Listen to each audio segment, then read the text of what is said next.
जय श्री राधे। हरे कृष्णा। हिंदू कैलेंडर के अनुसार भाद्रपद महीने के कृष्ण पक्ष की एकादशी को अजा एकादशी कहते हैं और ये श्री कृष्ण जन्माष्टमी के बाद पड़ती है, जिसे अन्न एकादशी के नाम से भी बहुत जगह पर जाना जाता है। इस एकादशी पर भगवान विष्णु के उपेंद्र स्वरूप की पूजा आराधना की जाती है और रात्रि में जागरण किया जाता है।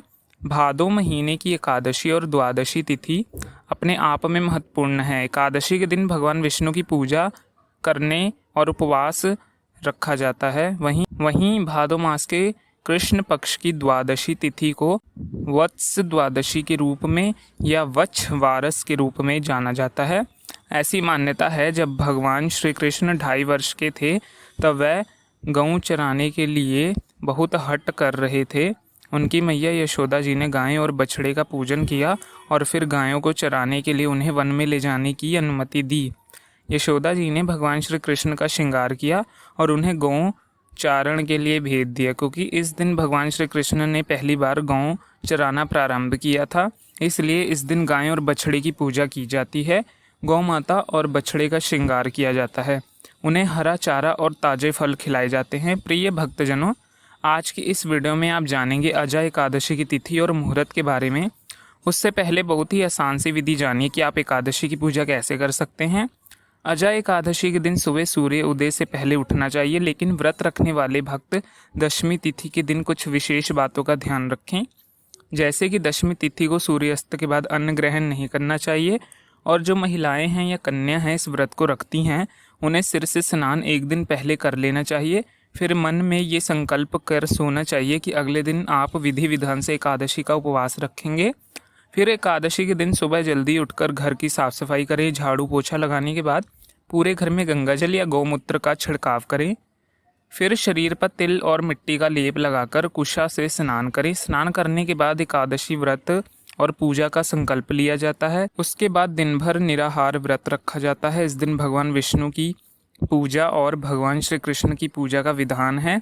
अपनी समर्थता के अनुसार एकादशी के दिन कुछ न कुछ दान जरूर देना चाहिए। एकादशी के व्रत में किसी भी प्रकार का अन्न और ख़ास तौर पर चावल या चावल से बनी वस्तुओं का सेवन ना किया जाता है और ना दान में दिया जाता है।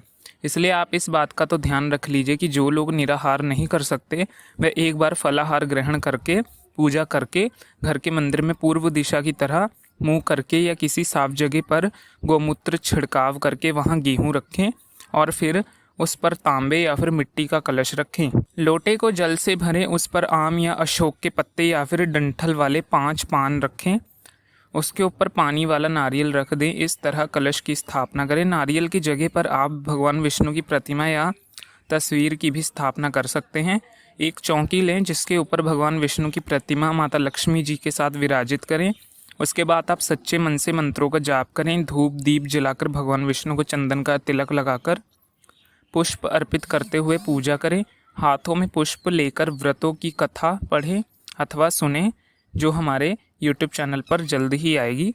सबसे अंत में कपूर जलाकर आरती करें और सुबह केवल फलों का भोग भगवान को अर्पित करें। ध्यान रखें, तुलसी का पत्ता भोग के साथ जरूर रखना चाहिए। भोग में आप पान, सुपारी, इलायची या फिर सूखे मेवे या फल अर्पित कर सकते हैं। इस व्रत में एकादशी की कथा सुनने मात्र से ही अश्वत्थ यज्ञ का फल मिल जाता है। इस व्रत को करने से ही राजा श्रीशंद को अपना राज्य वापस मिला था। उनका मृत पुत्र फिर से जीवित हो गया था। अजय एकादशी का व्रत करने से व्यक्ति को 1000 गोदान करने के समान फल की प्राप्ति होती है।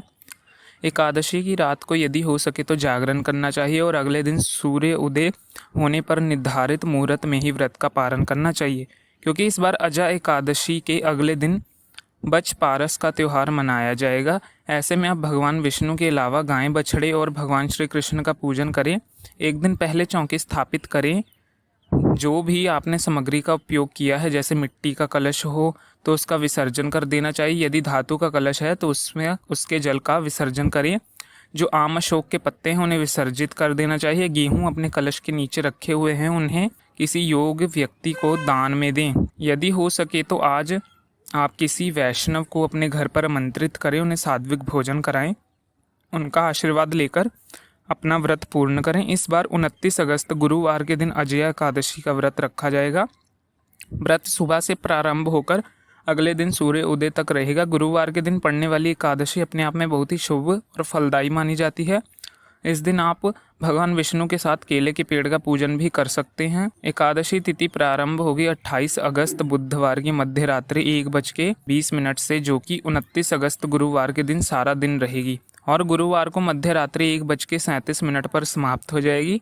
द्वादशी तिथि प्रारंभ होगी 29 अगस्त गुरुवार को मध्य रात्रि 1:38 से और समाप्त होगी 30 अगस्त शुक्रवार की मध्य रात्रि 2:02 पर। हरिवासर का समय द्वादशी तिथि लगते ही शुरू हो जाता है। हरिवासर का समय है 30 अगस्त शुक्रवार को सुबह 7 बजे। हरिवासर के दौरान आपको व्रत नहीं खोलना है। इस दिन आप अजया एकादशी का व्रत 30 अगस्त शुक्रवार को सुबह 7 बजे से 10:02 के बीच में खोल सकते हैं। व्रत का पारण हमेशा तुलसी के पत्ते और जल से या फिर चावल ग्रहण करके करना चाहिए।